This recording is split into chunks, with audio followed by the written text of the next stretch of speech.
বন্ধুরা, আমি আজকে একটা বাঁধাকপির পরোটা করছি। তার জন্য লাগছে বাঁধাকপি। এটাকে আমি একটু নুন দিয়ে চটকে নিয়েছি, ধনে পাতা নিয়েছি, একটু হিং নিয়েছি, একটু আদা কুচি নিয়েছি, একটু চিনি নিয়েছি, একটা টমেটো নিয়েছি, দুটো কাঁচা লঙ্কা কুচিয়ে নিয়েছি, একটু জোয়ান নিয়েছি, একটু গোলমরিচের গুঁড়ো নিয়েছি। আটা দিয়ে করছি আমি। ময়দা আটা দিয়েও মাখিয়ে করতে পারেন, শুধু ময়দা দিয়েও করতে পারেন। আটাটাকে একটু নুন দিয়ে, একটু চিনি দিয়ে, তেল দিয়ে, ময়ান দিয়ে এরকম নরম করে মেখেছি।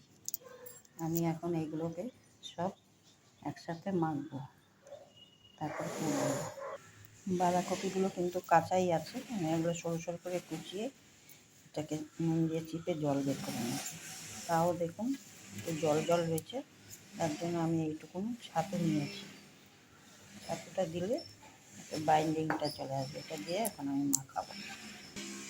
মাখানোর পরে দেখুন এরকম হয়েছে। এরপরে আমি এটা লেচি কেটে কেটে দেখুন বাঁধাকপির পুরগুলো আর এই যে আটার লেচি, এর ভিতরে এখন আমি পুর ভরবো।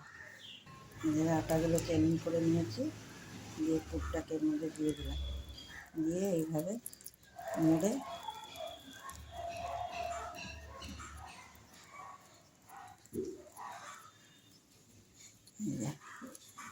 এরকম করে আমি সবগুলো পুর ভরে নিই।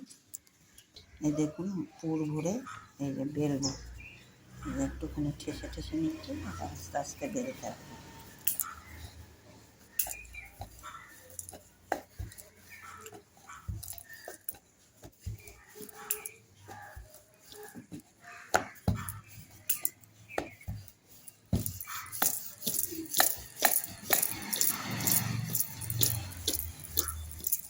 বেলা হয়ে গেছে,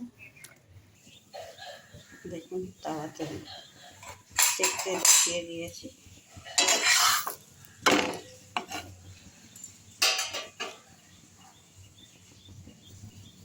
একা হয়ে গেছে। এরপরে আমি সাদা তেল দিয়ে ভাজছি। আপনারা সরষের তেলেও ভাজতে পারেন, বাটার দিয়েও করতে পারেন, ঘি দিয়েও করতে পারেন। আমি সাদা তেল দিয়ে ভাজছি। হয়ে গেছে, এরকম ফুলে উঠেছে।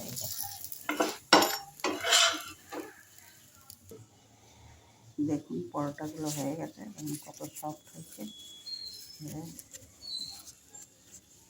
খেতে খুবই টেস্টি লাগবে, একদম সফট সব পরোটা।